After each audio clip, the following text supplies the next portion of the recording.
Olá, eu sou a Franciele. E eu sou a Rosângela. E vai começar mais um Das Duas Cast. Olá, pessoal. Estamos aqui hoje para a gravação de mais um episódio das Duas Casts. E eu quero convidar todos vocês a seguir todas as nossas redes sociais. Instagram, YouTube, Facebook, Spotify. Entra lá no YouTube, se inscreva, ative o sininho para receber tudo em primeira mão. Gente, a gente já gravou alguns episódios, tá incrível e você não pode deixar de se inscrever e ativar o sininho para receber tudinho de primeira. E hoje a gente tem aqui uma médica lindíssima, psiquiatra, Isabela Gouveia, 43 anos, casada, 3 filhos, com essa pelinha aí de 20. Gente, ela é especialista em transtornos alimentares pela USP, fez residência em psiquiatria na UEL, também formada pela UEL, pós-graduada em logoterapia e análise existencial e professora da Faculdade de Medicina do Mar Atlântico. Falei certinho, Isa? Isso, eu sou professora do Instituto, sim, né, que é o Instituto de Ciências da Mente, da Faculdade Mar Atlântico. Isso mesmo. Muito e bem hoje a gente graduada, está né? aqui para desmistificar várias coisas de que psiquiatra não é só para doidos, não é, Isabela? Exatamente, não, psiquiatra não é só para doidos. E o tema, né, do nosso podcast de hoje com a Isabela é ansiedade nos tempos atuais. Um assunto que aí acho que atinge muitas pessoas. Não sei falar o percentual. Mas a primeira pergunta que eu acho que todo mundo tem essa curiosidade é por que as pessoas desenvolvem ansiedade? O que leva a pessoa a começar a sentir e quais são os sintomas, como que a pessoa pode identificar, né? E por que tá tão comum nos dias de hoje? Bom, em primeiro lugar, a gente tem que diferenciar o que é uma ansiedade normal de uma ansiedade patológica, né? Que é aquela que exige uma avaliação, exige um tratamento, né? Porque a ansiedade é um sentimento que todo mundo tem. Né? Todo mundo se sente ansioso uma vez ou outra na vida, né? Quando a gente vai enfrentar uma situação diferente, quando a gente tem que, por exemplo, fazer uma prova, passar por uma avaliação, né? Vai acontecer alguma coisa, alguma mudança na vida. Então, a ansiedade é aquele sentimento que prepara a gente para enfrentar desafios, né? Então, dentro de um limite, é normal, né? Mas quando essa ansiedade começa a ser desproporcional às situações, né? Quando ela começa a aparecer de forma súbita, sem motivo, né? Sem nenhum motivo aparente, e quando ela começa a atrapalhar o nosso dia a dia, aí a gente fala numa ansiedade patológica, né? Claro que ela pode ser desencadeada por um fator estressor na vida, né? Mas ela... Quando esse sentimento de ansiedade, que é uma apreensão diante de algo, né? Quando esse sentimento começa a ser muito intenso, muito frequente e começa a prejudicar as várias áreas da nossa vida, a gente diz que isso é uma ansiedade patológica. E por que hoje em dia é tão comum, né? De fato, né? A gente fala que a ansiedade é o mal do século, porque o estilo de vida que a gente vive é muito, muito acelerado hoje em dia, né? A gente já não sabe mais esperar, né? A gente tem muita informação de uma forma muito rápida, a gente quer tudo na hora e, de fato, a gente tem tudo na mão ali, né? Sim. No nosso smartphone. Pra ontem, né? Então, a gente não sabe mais esperar, né? A gente tá sempre pensando no que vem a seguir, né? A gente está sempre preocupado com o que vai acontecer, né, no momento seguinte. Então, isso gera essa apreensão, né? E isso faz com que a gente não viva o presente. A gente está sempre... que o tempo passa logo, né? Para chegar aquilo que você quer. Exatamente. A gente não sabe mais viver o presente. A gente está sempre vivendo ou preocupado com um monte de coisa que está na nossa cabeça, né? Com o que a gente imagina que pode acontecer, de ruim, de bom, né? Enfim, a gente está sempre preocupado com coisas que podem acontecer. E aí, a maioria dessas coisas não acontece, né? A maioria das coisas que a gente está preocupado não acontece. E aí a gente não consegue viver bem o hoje, não consegue viver bem o presente, né? Então, claro que não é só isso que gera ansiedade, que geram os transtornos de ansiedade, né? Quando a gente fala em termos de transtorno, de algo patológico, as causas são sempre multifatoriais, então tem uma tendência genética, né? Tem o estilo de vida que a pessoa leva também tem um impacto, né? Quando a gente pensa em sono, alimentação, atividade física. E também esses fatores externos, né? Tudo isso que... Você falou você falou agora, entrar no gancho aí de genética. Existe uma ligação em se a minha família já foi uma família que teve depressão, eu ter essa depressão? Existe. Todos esses transtornos, né, psiquiátricos, os transtornos de ansiedade, os transtornos do humor, que aí entra a depressão, transtorno bipolar, todos eles têm um componente genético, sim. Então, se a pessoa tem alguém na família que tem um quadro psiquiátrico, o risco de ter também acaba sendo um pouco maior. Então, tem uma predisposição genética, sim. Então, a ansiedade nem sempre é uma doença. Essa divisão que você comentou da ansiedade patológica, né? Isso. E, essa momentânea, vamos dizer assim, que é por uma situação que a pessoa vai viver, vai fazer uma prova, vai fazer um vestibular, né? Vai acontecer algo, né, que é importante para a pessoa e que gera aquele sentimento, né, de ansiedade. Não é uma doença que a pessoa precisa ter uma certa preocupação. Como que a pessoa identifica isso, né, assim? Sim. A gente tem que sempre pensar no que é proporcional àquilo que está acontecendo na realidade, né? Então, eu vou fazer uma prova de concurso, um vestibular. Todo mundo sente aquele friozinho na barriga, né? Aquela sensação de que, né? Aquela apreensão mesmo. Mas isso não é para atrapalhar você na hora de fazer a prova. Não pode te dar branco, né? Não pode causar sintomas físicos, né? Então, a ansiedade normal é essa, né? Assim, aquela apreensão normal, aquele friozinho na barriga normal, mas você vai lá e você consegue executar. A ansiedade patológica, né? Ela é aquela que é desproporcional ao que está acontecendo. Então, sabe aquela pessoa que vai fazer a prova e passa mal, tem que ficar indo no banheiro, dá taquicardia, dá falta de ar, a pessoa como se ficasse paralisada diante daquela situação, né? Ou aquele sentimento é tão intenso que acaba atrapalhando, né? Neutraliza, né, a pessoa. Exatamente. Então, a gente tem que sempre ver se esse sentimento está proporcional ao que de fato está acontecendo, né? Se ele está proporcional à realidade. Eu falo que é como se fosse um alarme no nosso cérebro, né? Se ele está regulado, ele só vai disparar quando ele realmente for acionado, né? Agora, sabe aquele alarme desregulado que qualquer vento que bate, ele já dispara? É mais ou menos isso, né? Quando a pessoa tem uma ansiedade patológica, quando ela tem uma crise, um transtorno de ansiedade generalizado, um transtorno de pânico, qualquer gatilho já vai ser o suficiente para disparar esse alarme e gerar um quadro ansioso. E dá, assim... Dá, sintomas físicos, né? Dor no peito, falta de ar... Tremor. É esse tipo de dá sintomas físicos quando é uma ansiedade patológica mesmo, que realmente é necessário a busca de ajuda profissional. Exatamente. Então, sintomas físicos podem ser sintomas que a gente fala cardiovasculares, né? Então, batedeira, taquicardia, a pessoa pode sentir falta de ar, tremor, sudorese, então ficar suando. Podem ser sintomas gastrointestinais também, então dor de estômago, náuseas, vômitos, diarreia.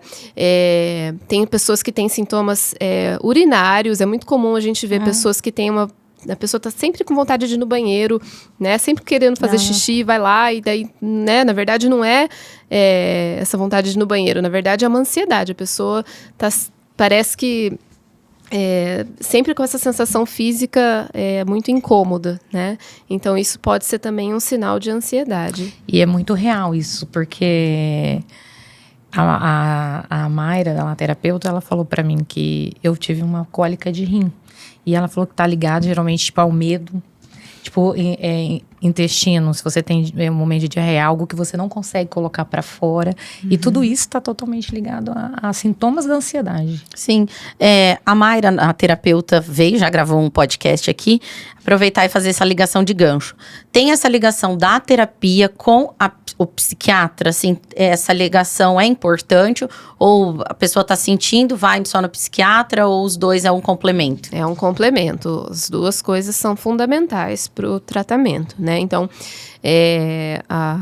os tratamentos dos transtornos de ansiedade é muito importante que a pessoa tenha, né, uma psicoterapia. Nem sempre a pessoa vai precisar tomar remédio, mas é importante a avaliação psiquiátrica também, para ver se é necessário uma medicação ou não. Mas esse conjunto, né, da terapia e da psiquiatria é fundamental. Muita gente não sabe, na verdade, o psiquiatra, ele, como funciona? Ele faz porque assim, eu sei que tem muita gente que tem dúvida, né? Ele só dá o remédio ou não? Não, Isso. Pelo menos não é pra ser assim, né? Como é? Porque eu sei que tem muita gente que tem dúvida. O psiquiatra é só pra dar o remédio? Não. Então, o psiquiatra é um médico, né? Ele faz a faculdade de medicina, depois a psiquiatria é uma especialização da medicina, né? Então, o psiquiatra, ele é médico, né? Ele vai olhar para o paciente de uma forma integral, né? Então, ele tem que ver o paciente ali como um todo. Então, sim, ele vai se preocupar com a saúde física, mas também com essa saúde psíquica do paciente, né? E um psiquiatra que vai olhar e só vai tratar com medicação, ele não está olhando a causa do problema, né? Ele não está olhando o paciente como um todo, ele não está levando em consideração todos os aspectos desse paciente. Então, a parte física, como eu falei, mas também como é que é a família dele, como é que é a vida dele, inclusive espiritual, que também tem bastante impacto, influência. Então, um bom psiquiatra, ele vai saber olhar para esse paciente como um todo, né? Para poder tratar não só com a medicação. A medicação vai ser ali a cereja do bolo, né? Assim, o último, né, um recurso final, mas ele vai precisar mudar também todo o estilo de vida do paciente. Ele vai precisar orientar o paciente a fazer uma mudança, as mudanças que forem necessárias em todos os aspectos de vida. Então, uma consulta com um psiquiatra é feita uma sessão de terapia, porque a pessoa tem que expor realmente com verdade para o profissional poder ajudá-lo. Sim, exatamente. Deveria ser assim, né? Uma consulta com o psiquiatra tem que ser uma consulta longa, que a pessoa possa falar de todos esses aspectos da vida dela, né? Tanto familiares, profissionais, sociais, como ela cuida da saúde como um todo, né? Então, tudo isso é muito importante. Você se especializou agora em transtornos alimentares. Sim. A gente está vendo muito associado à ansiedade, né? Essa geração aí de gente mais cheinha, né? Eu posso ver lá pela loja que muita gente, uns 80%, assim, né? A gente aumentou muito o nosso tamanho devido a isso. Tem relação a ansiedade com a compulsão alimentar nos dias de hoje? Como que tem? Tá? É muito comum essa frase, né, dos pacientes que chegam no consultório. Eu desconto toda a minha ansiedade na comida. Isso é uma frase que a gente escuta todos os dias. E por que isso acontece? A comida é uma fonte de prazer, né? Não é só a gente come para se nutrir, mas também é uma fonte de prazer. É gostoso comer, né? Então, a pessoa que está com aquela sensação ruim da ansiedade, ela vai buscar algo para tentar aliviar essa sensação ruim. Então, ela vai buscar algo prazeroso, algo que seja, né, gostoso ali na hora. E aí, ela busca, né, na alimentação, né, num chocolate, num doce, numa comida que ela goste, aliviar essa sensação. Então, o que ela busca, na verdade, é essa sensação de prazer imediato. É uma recompensa imediata, né? Eu tô com vontade de comer, eu vou lá, como algo gostoso e me sinto bem na hora. E se arrepende depois. Mas aí, se a pessoa faz isso de maneira repetitiva, né? Toda vez que tá ansiosa, vai lá e busca algo para comer, no nosso cérebro, isso se transforma como se fosse um vício, um comportamento vicioso, né? Então, toda vez que eu me sentir mal, meu cérebro já vai ter aquele gatilho. Então busca algo bom para comer, algo gostoso para comer. E aí isso vira um ciclo, a pessoa vai, né, come, depois ela se sente arrependida, né? Se julgando. Aí isso gera mais sensação ruim, mais ansiedade, a pessoa vai lá e come mais. Então, entendeu? Vira um ciclo vicioso.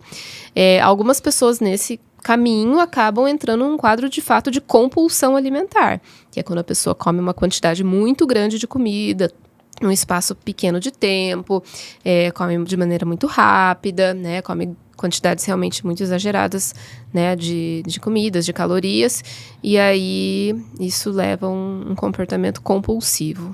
Por isso que o equilíbrio emocional é muito importante, né? Se a pessoa tem qualquer sintoma de ansiedade, ela tem que procurar um tratamento, porque o equilíbrio emocional faz com que a gente tenha um limite para isso, para não ultrapassar o limite. Por exemplo, eu comprei um pudim maravilhoso, aí vou experimentar um pedacinho. Mas já meti o pé na jaca mesmo, tô nervosa hoje, tô infeliz, vou comer o pudim inteiro. Então, se a pessoa tem um equilíbrio emocional, se ela tá tratada, se ela tem, né, tudo isso muito bem definido, que é aquela, eu acho que é um efeito da ansiedade, é a mentalidade dela que muda quando ela tá ansiosa, e a mentalidade muda as suas atitudes. Sim. Não sei se isso tem a ver, tem relação. Sim, isso? Tem relação. A pessoa precisa ter outros recursos para saber lidar com esse sentimento ruim, né? Então, a pessoa que fica só buscando prazeres imediatos, essas recompensas rápidas, é uma pessoa que não tem muitos recursos para lidar com isso, né? Por isso a terapia, por exemplo, é muito importante. A terapia vai ajudar nisso, né? A terapia vai ajudar a pessoa a ter outras maneiras de lidar com o estresse, com a ansiedade, com as dificuldades da vida, né? Então, ir lá e exagerar na comida é só um tapa-buraco, né? Que daqui a pouco só vai gerar mais problemas. Então, por isso a pessoa realmente buscar ajuda, né? E buscar tratar essa falha, né? E a ansiedade, ela influencia muito, né? A maneira da pessoa pensar, porque a ansiedade, ela traz o quê? Sentimento de tristeza, de impossibilidade, de não conseguir as coisas. Frustração. Tudo que ela faz não gera, tipo assim, reconhecimento. Então, tipo, não adianta eu fazer nada que ninguém liga. Ou, tipo, gera esse tipo de sentimento, a ansiedade, né? E com isso, a pessoa acaba falando, não vou fazer nada, não vou fazer isso. E aí, a pessoa acaba se fechando, que começa a virar aí algo mais grave. Uma depressão, né? Por exemplo, que é aquelas pessoas que têm aquelas depressões profundas que, tipo, quer ficar só fechada, não quer falar com ninguém. Que você vê no semblante da pessoa realmente que ela tem uma doença emocional forte, né? Sim. E tem muita gente que tem esse preconceito de tomar remédio, né, Isa? Tem. Muito, eu vejo isso muito. E o remédio, na verdade, ele é uma coisa assim, tem muita gente que fala, não vou tomar remédio porque vai ser pro resto da vida. E às vezes você tem uma diabetes, você tem que tomar remédio pro resto da vida. Exatamente. Não é também? A mente é uma... Exatamente. Muita gente tem esse receio. Né? Medo de tomar o remédio e ficar dependente, de mudar quem ela é, né? De ter efeitos colaterais, enfim. Mas acho que o maior tabu mesmo é disso, né? Da pessoa se sentir dependente de um remédio. Mas é aquilo que você falou, né? Se a pessoa tem, por exemplo, uma diabetes e ela precisa tomar remédios todos os dias pro resto da vida, ela também, de certa forma, tá dependente daquele remédio. Mas ela, né, precisa desse tratamento para ficar bem, para ter saúde, né? Então, com a medicação psiquiátrica é a mesma coisa. A gente dá uma medicação não para a pessoa ficar pior, mas para ela ter mais saúde, para ela ficar melhor, para ela se desenvolver melhor.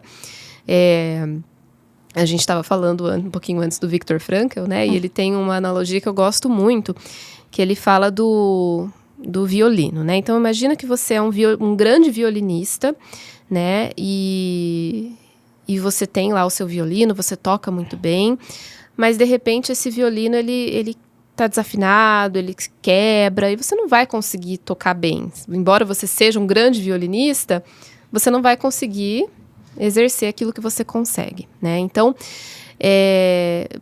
esse violino precisa ser afinado, precisa ser consertado, né? Precisa ser ali... Precisa de tratamento.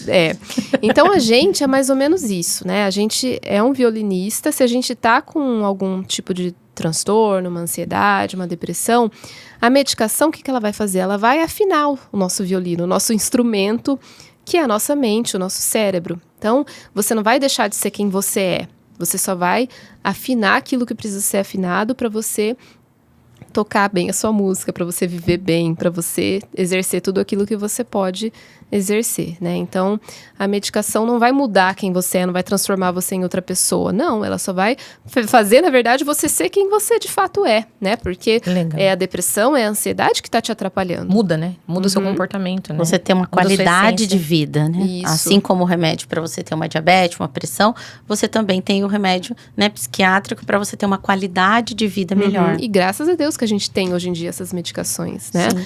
Isabela, falando agora das crianças, como que a ansiedade, a depressão pode se manifestar nas crianças? Como que os pais conseguem observar que é o momento de procurar ajuda, né? Como que eles conseguem identificar, né, alguns comportamentos que pode ser talvez aí início de uma ansiedade, talvez de uma depressão na criança, e o que pode causar? Porque criança não tem, tipo, problema financeiro, não se preocupa com esse tipo de coisa, né? Que eu acho que hoje é o que mais traz, assim, tipo... Mas tem algumas coisas que acontecem no meio, né? Que pode trazer esse comportamento, enfim, esse distúrbio.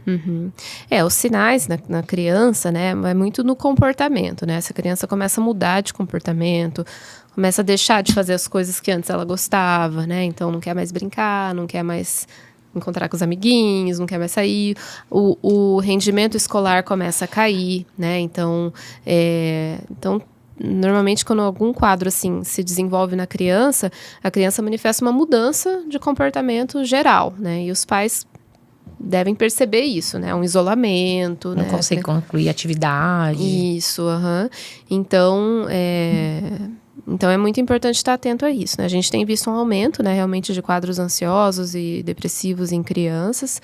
E então, é importante, de fato, estar atento. Tem que ter uma boa comunicação, principalmente com o colégio, para ir acompanhando isso, né? E uma outra dúvida, que era a minha dúvida, inclusive, é sobre TDAH, esse tipo de transtorno. Quem realmente, de fato, trata? Qual é a especialidade na medicina que trata esse segmento aí da medicina? Esse quadro aí, Então, o TDAH é um transtorno do neurodesenvolvimento, né? Ele vai afetar emoções e comportamento. Ah, tá. Na verdade, assim, quem trata quadros que afetam emoções e comportamento, normalmente é o psiquiatra. Claro que o neuropediatra, principalmente quando a gente se trata de crianças, ele também vai ter um conhecimento ali para poder identificar esses transtornos. Acontece que, assim, muitos dos quadros de TDAH têm comorbidades, né? Ou seja, ele está associado a outros transtornos também. Então, um transtorno de ansiedade, um transtorno opositor, um transtorno de humor. E quem trata esses quadros é o psiquiatra. Então, assim, a avaliação inicial pode ser feita com qualquer um desses especialistas, mas se a pessoa tem alguma dessas comorbidades, é importante procurar o psiquiatra. Então, assim, as pessoas acabam muitas vezes associando o TDAH com o neurologista, com o neuropediatra, mas na verdade o psiquiatra também trata e é um transtorno, quando a gente vai ver, assim, né, até nos manuais de classificação, é um transtorno da psiquiatria. Não que o neurologista ou neuropediatra não possa tratar, mas às vezes a avaliação psiquiátrica é importante até para diferenciar esses transtornos de outros quadros. Sim. Quando a gente fala de TDAH, as pessoas associam muito a desatenção, eu sou desatento, né? Não consigo me concentrar.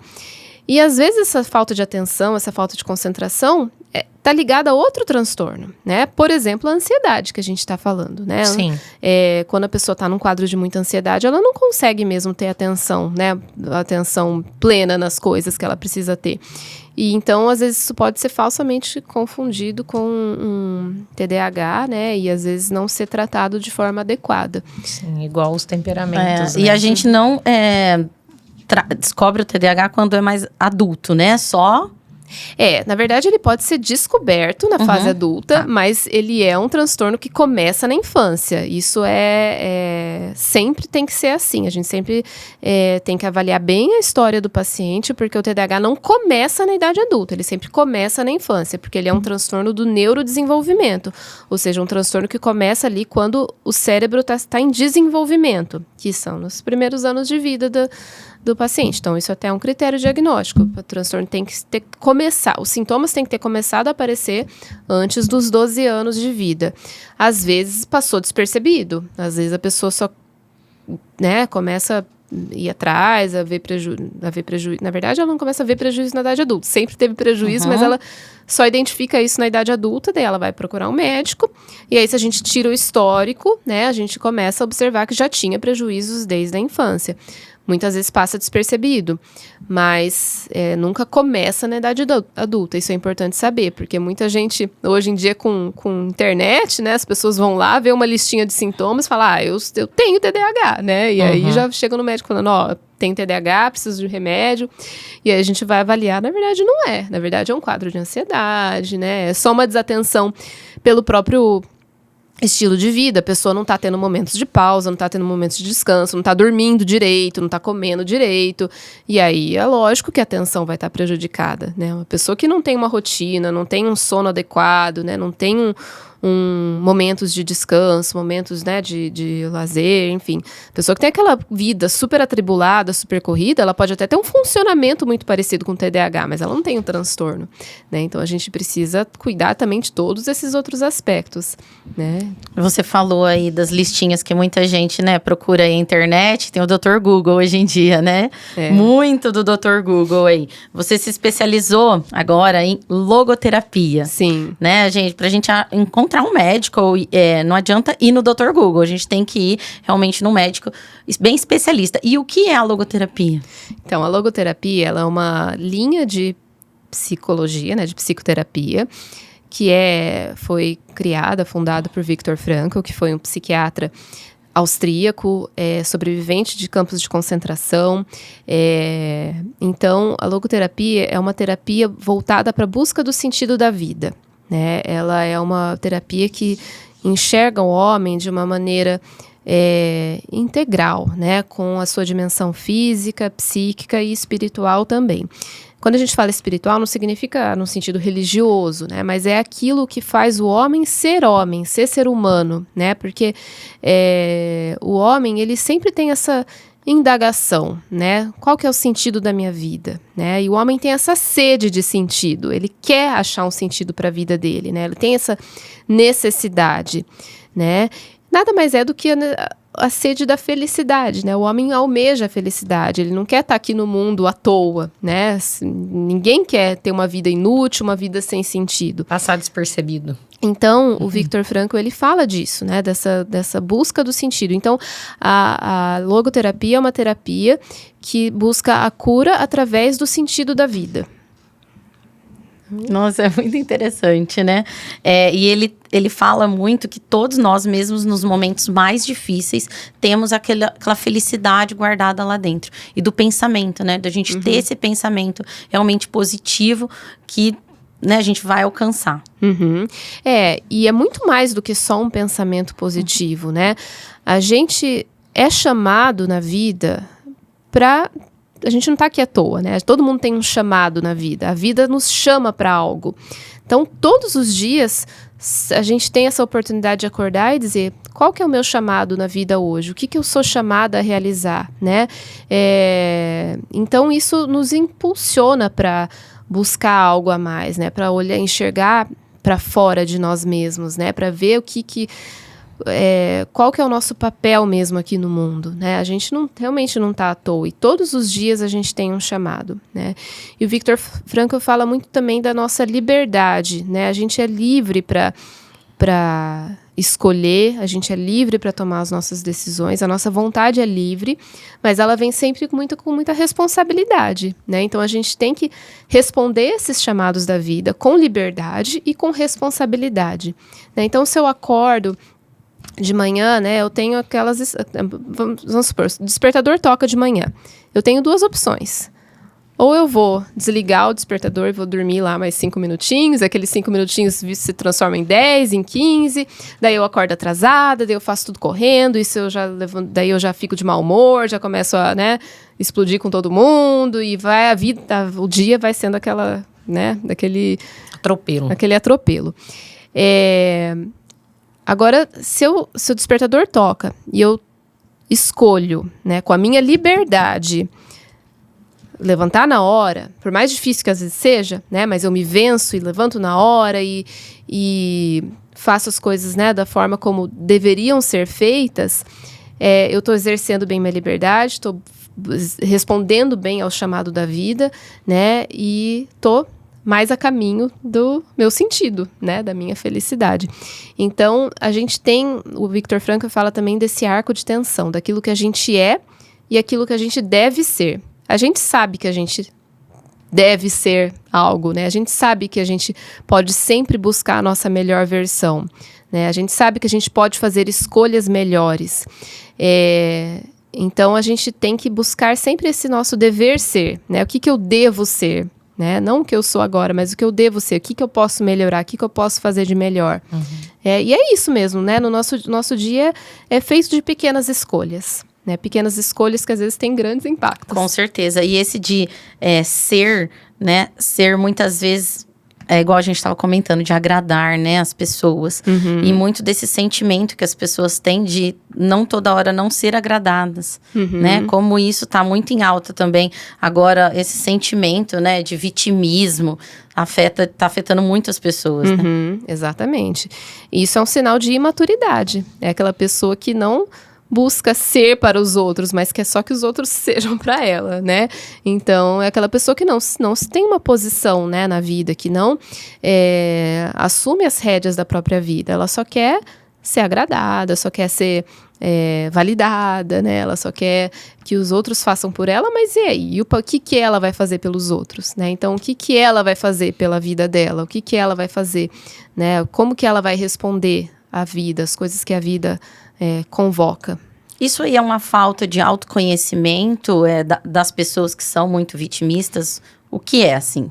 Ou que não cresceram, não amadureceram? Ou capacidade, talvez. A pessoa não tem aquela capacidade de construir algo, né, que vai gerar reconhecimento sem a necessidade de ser agradado, mas pelo resultado que ela entrega mesmo, que é a escolha que você falou, porque eu ia falar isso agora. Por exemplo, se você escolhe acordar assim que o despertador toca, fazer as coisas tudo com o tempo adequado, com calma, com tranquilidade. Quando chega você tem lá 10 compromissos no dia que você conseguiu realizar todos eles cumprindo certinho os horários. Então, chega no final do dia, a gente tem um sentimento de realização, né? E isso é prazeroso. Sim. Porque faz a gente se sentir realmente realizada. Útil, né? Também. Útil. Porque eu consegui cumprir todos os meus compromissos, consegui fazer com qualidade, porque você cumpriu suas metas, seus horários, seus objetivos do dia. E eu não sei, mas essa questão do agradar é uma coisa que me intriga muito, porque eu olho às vezes assim, volto e vejo muito isso. Não sei se é um sinal de egoísmo da pessoa que quer só ser agradada e não se preocupa também em fazer algo para equilibrar, né, aquela questão da balança, né? Ou também que às vezes a pessoa não tem aquela capacidade de construir algo e tem aquela necessidade do tempo todo de alguém ficar agradando para que ela se sinta realizada de alguma maneira. Não sei. Porque a gente tem que pensar muito qual que é a nossa motivação, né? Eu faço as coisas porque elas devem ser feitas, né? Eu tô cumprindo o meu papel, eu tô respondendo à vida, ou eu faço só para receber um reconhecimento e ficar bem perante os outros, né? Isso só vai alimentando o meu próprio ego, mas isso não tá fazendo com que eu cumpra realmente o meu dever, né? Então, é isso, assim, a gente tem que buscar cumprir o nosso papel, cumprir o nosso dever, independente, assim, do que, né, do que as pessoas vão pensar, enfim. Claro que se eu faço bem o meu papel, as pessoas vão, né, ter uma boa impressão de mim, mas a questão é essa, qual que é a minha motivação, né? Eu faço bem só para parecer diante dos outros ou para ser alguém, né? Para, de fato, né, imprimir o meu papel no mundo e ser, de fato, alguém, né? Então é isso, eu devo ser ou devo parecer só, né? A gente tem que buscar o nosso... A gente tem que buscar isso, o nosso dever ser, né? O nosso... de fato, ser quem nós somos. Voltando aqui, falar só sobre... A gente teve aqui já a terapeuta Mayra, e ela falou sobre os temperamentos, né? Eu sei que você é uma especialista dos temperamentos. Muita gente confunde, que a gente estava falando do TDAH, o sanguíneo com o TDAH. Tem relação os temperamentos? Com os transtornos? Não necessariamente, assim. A gente pode... Às vezes, alguns temperamentos podem até, às vezes, predispor a um quadro ou outro, mas não tem relação. Todo sanguíneo vai ter TDAH, ou todo TDAH é sanguíneo, por exemplo. Mas, às vezes, eles podem ser confundidos, né, com os transtornos. Às vezes, o temperamento muito acentuado, ele pode ser confundido com algum transtorno. Exatamente, Principalmente, eu vejo isso muito em criança, por exemplo, aquelas crianças sanguíneas que são agitadas, são expansivas, falam bastante, são bem comunicativas, agitadas, enfim. Às vezes tem realmente dificuldades para terminar as tarefas pela própria agitação, expansão, mas isso não traz prejuízo, né? O transtorno, ele vai trazer prejuízo para a vida, né? A gente nunca pode esquecer que a gente está falando de um transtorno, de uma doença. Então, às vezes as pessoas podem achar que é bonito falar, eu tenho TDAH, mas, gente, isso é sério, né? É um transtorno, precisa de tratamento. Acompanhamento, então, né? ser só, né? Você ser só um pouco mais agitada, mais expansiva, mais desatenta, isso não faz de você uma pessoa que tenha um transtorno. Então, em criança é bem comum ver isso. À medida que a pessoa vai amadurecendo, né, e por isso a importância do amadurecimento, a pessoa tem um autodomínio e ela consegue dominar as próprias tendências do temperamento, né? Pelo menos deveria conseguir, né? Deveria buscar isso, ter um autodomínio e não se deixar levar pelas próprias tendências, né? Mas é aquilo que a gente estava falando, da responsabilidade, né? Equilíbrio, né? Por isso que a gente estava comentando até, né? Tem muitas pessoas, como elas são diferentes, né? Ela pode ter o mesmo temperamento, ela pode ser aí um fleumático com 20 anos e um fleumático com 50, isso é totalmente diferente. Exatamente. Porque é uma pessoa que já amadureceu, já aprendeu, já, né, sabe entender o outro, né? Então, existe muito isso. Sim. Mas é o mesmo temperamento, mas um, né, tá numa posição, o outro tá em outro. Sim, né, Isa? exatamente. Um pode estar lá numa personalidade e outro pode estar em outra, né? Exatamente, porque a pessoa venceu as próprias tendências, né? E usou as tendências boas pro bem. Exatamente. Né? Mas é bem complexo essa questão do temperamento, né? A gente estava conversando agora, eu estava falando para a Fran, a maior dificuldade que eu tenho no meu temperamento, que eu sou colérica, é a maneira que eu me expresso. As pessoas têm uma maneira que eu falo. Às vezes, para mim, é tão normal. Para mim, tá tudo certo. E a pessoa do outro lado pensa que eu já tô, né? E, tipo, a gente tem que aprender a controlar isso. E é muito difícil você controlar uma coisa que para você é normal. Exatamente. É difícil, porque você nem sempre vê problema naquilo. Para você tá tudo certo, mas... A gente nunca pode pensar pra gente, né? Sempre você tem que pensar no outro. Por isso que é importante a gente conseguir fazer esse controle, né? Que você tá dizendo.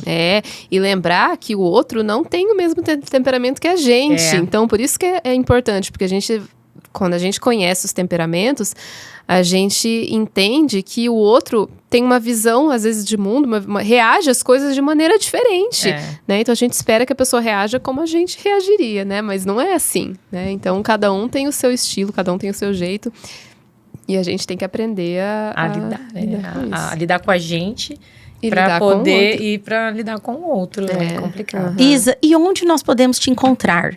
Quem aí está precisando de um atendimento maravilhoso, onde a gente pode te encontrar? Bom, eu atendo presencialmente em Rolândia e agora em Londrina também. Mas me sigam nas minhas redes sociais, né? Lá no Instagram. Você faz atendimento online? Faço atendimento online também, bastante. Assim, hoje em dia, acho que metade dos meus atendimentos são online. Então, atendo pessoas de todo o Brasil e até fora do país. E é isso. Quer deixar uma mensagem aí final para as pessoas não terem medo de procurar um psiquiatra, uma psiquiatra, né? Uma pessoa aí especialista. Eu acho que tem que ser também condizente com aquilo que a gente pensa, com a forma que a gente pensa. Como você disse aí, existem inúmeros psiquiatras, mas tem que estar aí ordenado com o que a gente pensa. Sim. Então, é bem isso, né? A gente não pode ter medo, receio de buscar ajuda profissional quando a gente percebe que a nossa saúde mental não tá legal, né? A gente tem algum desequilíbrio em alguma área. Então, as minhas emoções estão muito afloradas, não estou conseguindo dar conta do meu dia a dia, né? Não estou tendo ânimo, disposição para fazer as minhas atividades. Então, talvez isso tenha... talvez algo não esteja legal aí. Então, não tenha medo mesmo de procurar ajuda, né? Psiquiatra não é médico de louco, né? A gente vai saber dar um direcionamento para esse quadro e um tratamento eficaz. Eu acho que, pra gente finalizar, tem um filme, né, que tá passando, que retrata muito bem como as emoções se comportam no nosso corpo, no nosso organismo, que é o Divertidamente. Divertidamente. Eu fui assistir porque eu fiquei muito curiosa. E lá realmente tem o bonequinho da ansiedade, né? E nada mais é do que isso, né? Quando as nossas emoções começam a impactar de forma negativa no nosso comportamento, né? Tanto com a gente mesmo, quanto com as pessoas que a gente convive, é a hora da gente buscar ajuda. Exatamente. Então, não tenha receio, não quebre o tabu da sua vida e se trate, procure um profissional que vai te ajudar e vai te trazer aí todo o equilíbrio emocional para que você tenha uma qualidade de vida e viva bem e feliz sempre. Exatamente. Ai, muito obrigada. Amamos receber você. Eu que agradeço. Foi Muito obrigada pela prazer estar aqui. presença. E a gente finaliza aqui mais um das duas cast, né, Franciele? Isso mesmo, e até a próxima. Até a próxima.